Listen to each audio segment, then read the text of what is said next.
Hey guys, and you are back with us now with the Ferrari 308. Right? Yes, Steve. Are you filming now? Yes, I've been filming for like 10 seconds.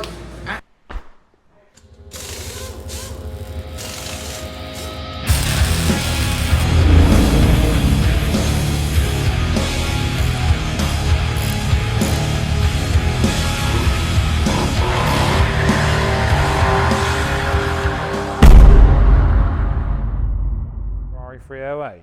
We are finally in the body shop. We cut that. We're just going to kind of go into lightly how we're going to restore it. So the first step, we're going to remove all the panels. We're going to use the hybrid epoxy primer on the shell and the panels, and we're going to get them back on and get it all gapped up.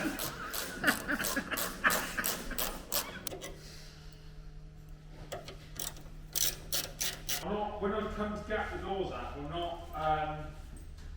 I'm not worried about the frames and all of that shit straight away. Yeah.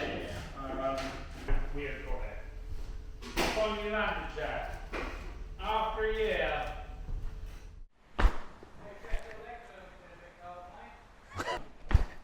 And there we go, masked.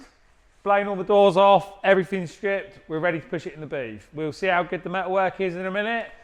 Thank you for watching part 29 and a half.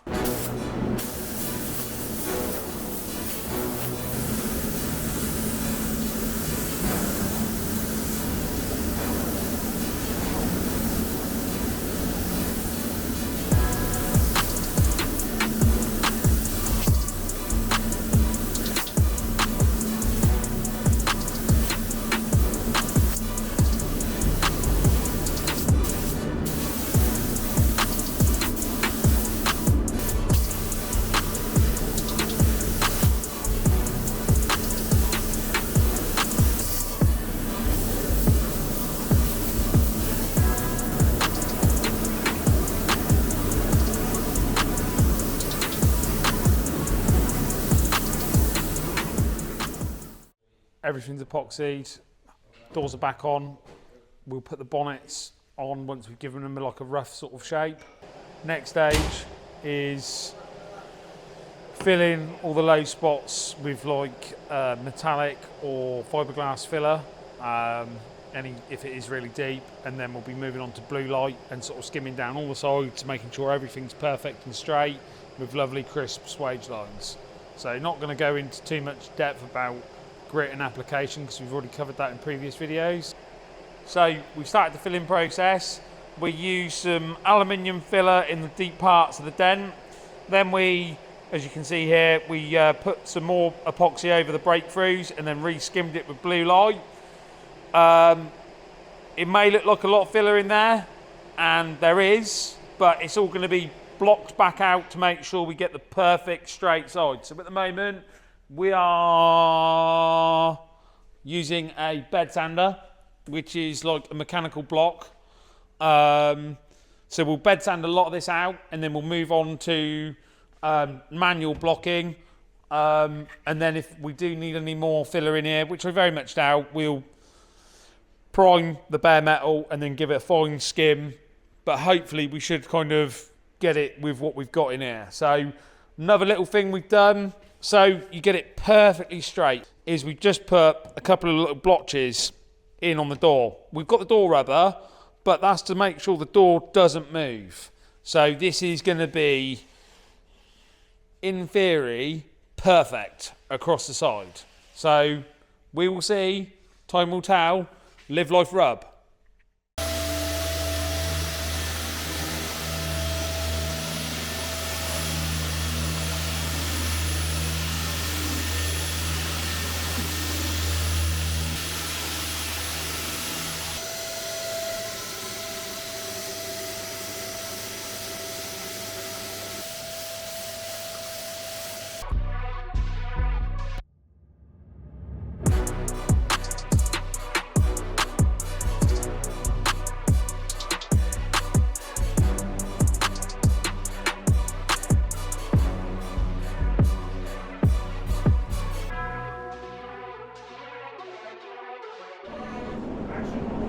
Right, so we've skipped a few chapters and everything is ready for spray filler.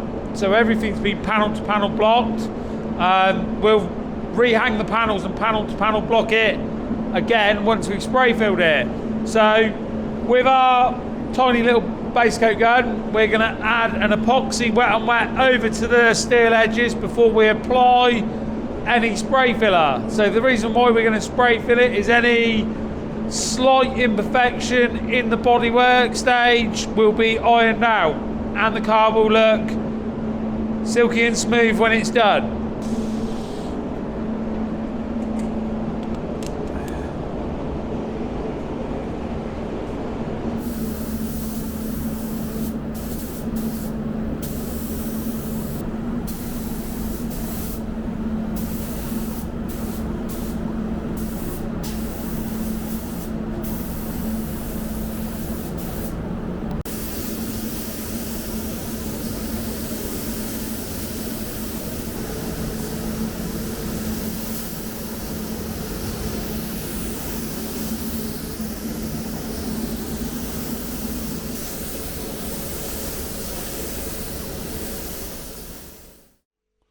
So the panels have been spray filled and baked.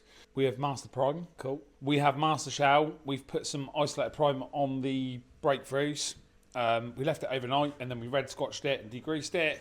So it's all ready to go straight into spray filler.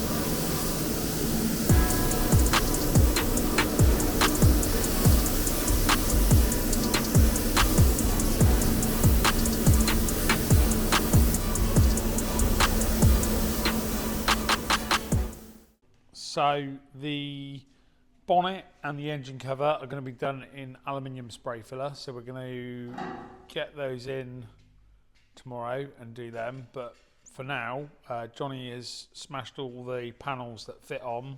So we can start panel to panel blocking. As you can see, we've already kind of started.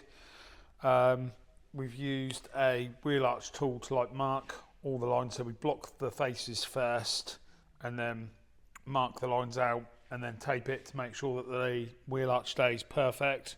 So you just plop that on your edge, get it to there, and then just slowly push yourself around just to mark the edge. I mean, I've already done it, but you can kind of get the vibe of how we're doing it, why we're doing it, when we're doing it. So we're going to start doing that, work our way around it. So what I've done is I've slightly moved my paper to the edge of the block so it won't dig in and gouge on this face here. So I'll use that side where the paper is not at a point so it can't dig in and gouge this spray filler around here. And then when we block this, we'll tape that off. So then when we're blocking this flat, we're not going to get gouge marks in on our wheel arch.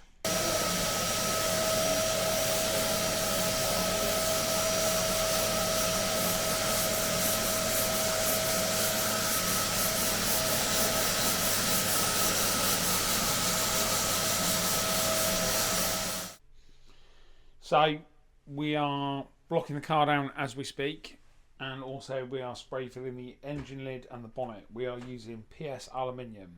Shiny, shiny. So yeah, I think it's a V8. It's obviously Italian, so it's going to get warm. We'll dash this stuff over it, and we'll block it all down at the same time as the car and hopefully get it all in primer. So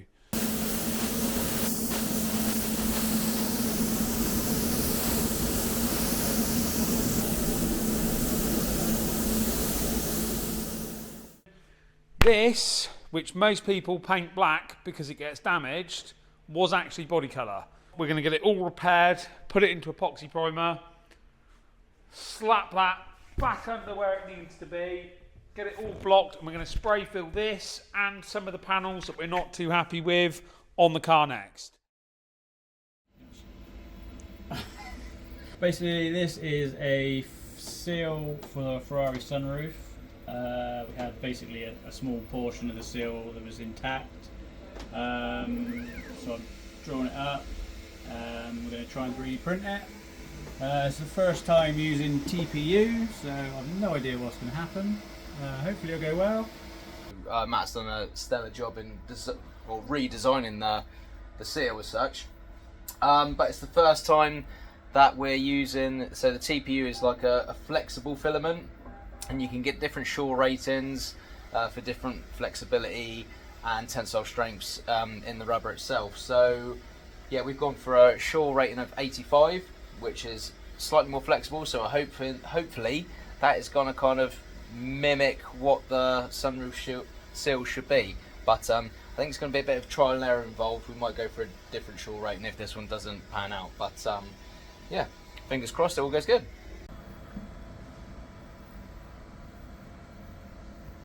So this is our first prototype of the rear of the sunroof seal that we're trying to recreate. This is out of a TPU Flex 3D print, and you can see how flexible it really is. It squishes anything.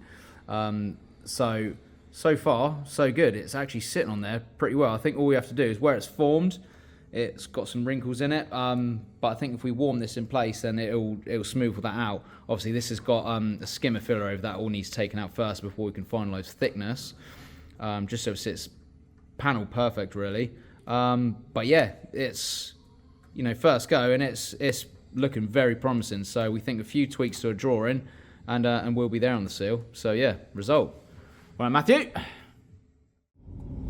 Right, so if you'll remember back in the video somewhere, we said we were going to be taking the engine drivetrain and all the suspension and stuff and take that to be ice blasted.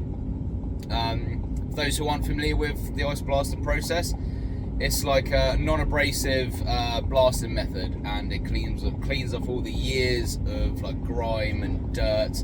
You can control the pressure so it doesn't even just damage stickers or anything like that, which on vehicles like this is quite important. Obviously there's a lot of delicate parts on the engine itself, so I've taken this time to kind of stop and say what I'm doing, because my van is overheated. So this is all, I've still got about 40 miles to go, so yeah, this might be interesting.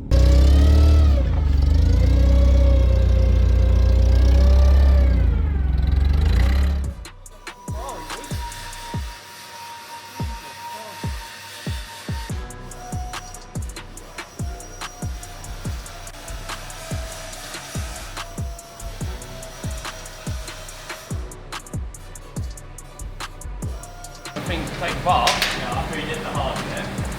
Oh, really?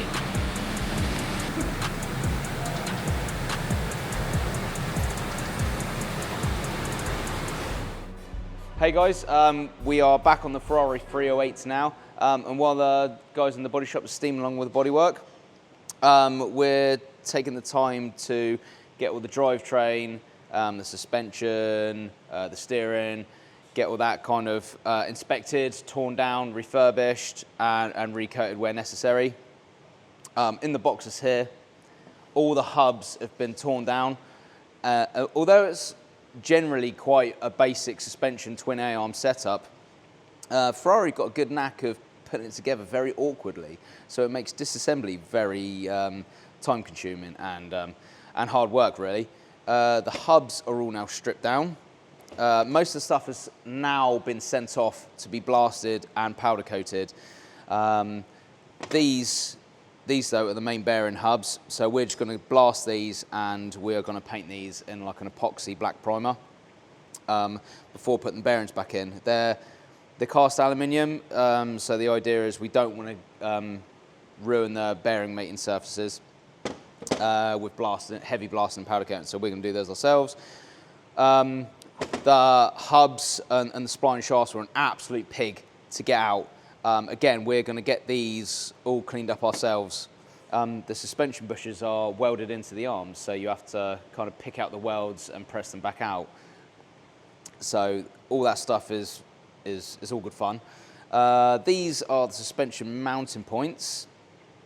As you can see, the threads are completely shot here, a bit hammered over the ends, again here, and there's a couple of others somewhere. So the threads are destroyed. These are a high tensile component, so we need to make sure we repair those. I think you can buy these, they're horrendously expensive. So we managed to source the correct high tensile bolts, and it's just a case of turning down the ends. They're only tacked in to the brackets themselves, so it's just a case of snipping these off, plopping these in, and retacking them in place. Just in the midst of turning those down at the moment, so I'll show you a bit of footage with that. What else have we done? Every single nut and bolt we've taken off is either going to need replacing or cleaning up and recoating. So obviously nylocks can't be sent for coating process, so we're replacing a lot of the nylocks because a lot of them are just far beyond reusage. And we have a box upstairs full of bolts which we've previously gone through, labelled and separated and taken photos and documentation of, so we know exactly where they go. But they're all being sent off to be zinc plated. And a lot of the components and bolts, it's more conventional to reuse the originals than buy replacements. Brake calipers as well. Fronts have been replaced. Rears we have sent off and they're going to be refurbished. Coilovers, front and rear.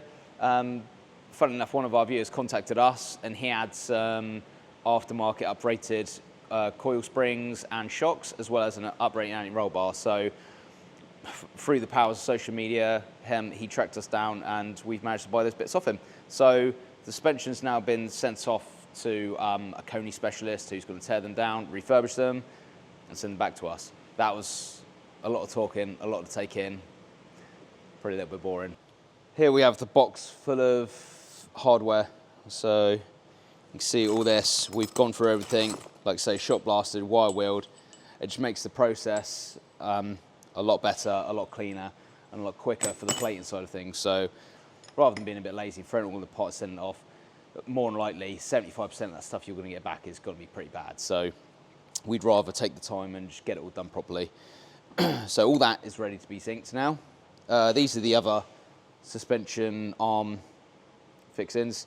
As you see, like the threads on these are pretty good. So most of those are salvageable. There's 8 in total, so I think we've got to replace the threads on 4 of them. So radiator, we were going to go for an uprated aluminium one, but I think the customer has now decided that he wants to reuse the original and have it refurbished. I mean, it's looking a little bit tired, so we need to organise getting that sorted as well.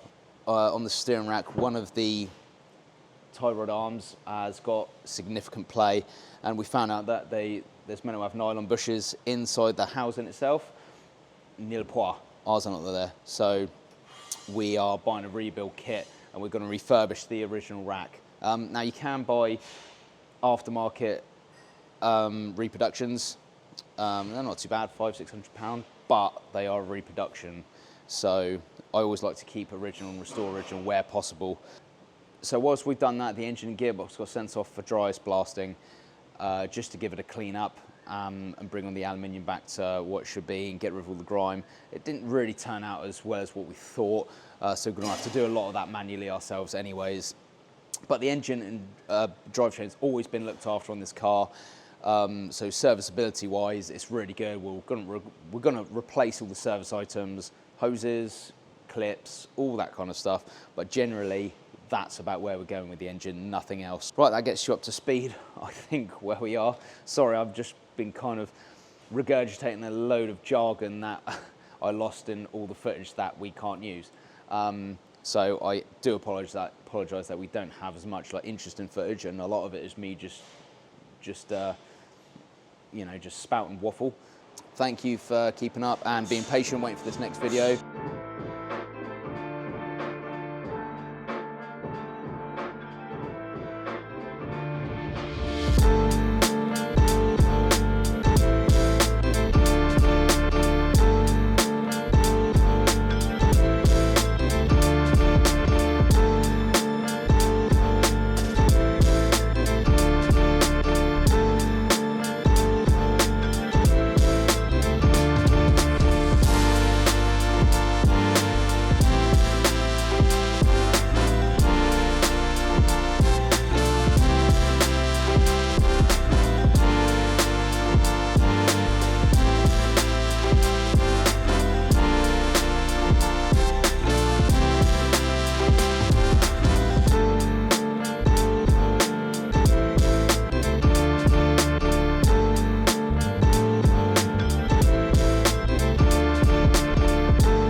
And there we are. We're going to finish up this episode with the Ferrari 308 now. In the body shop, we made the decision to spray fill it again. We just had a few too many breakthroughs. We found we had to refine a bit of a swage line down the bottom of this wing where it hasn't got on this side, it has on the other side, and just some little details here and there. So the safest overall is just to spray fill it, just to get the best overall finish. So next episode, hopefully we're going to be hitting primer and paint, and you'll probably see a lot more with all the drivetrain being put back together and assembled, all nice new shiny parts. Yeah, and then on to final road completion and build up. So again, thanks for watching episode whatever it is now. That's it. What? That's that episode. Thanks guys. Cool. Thank you.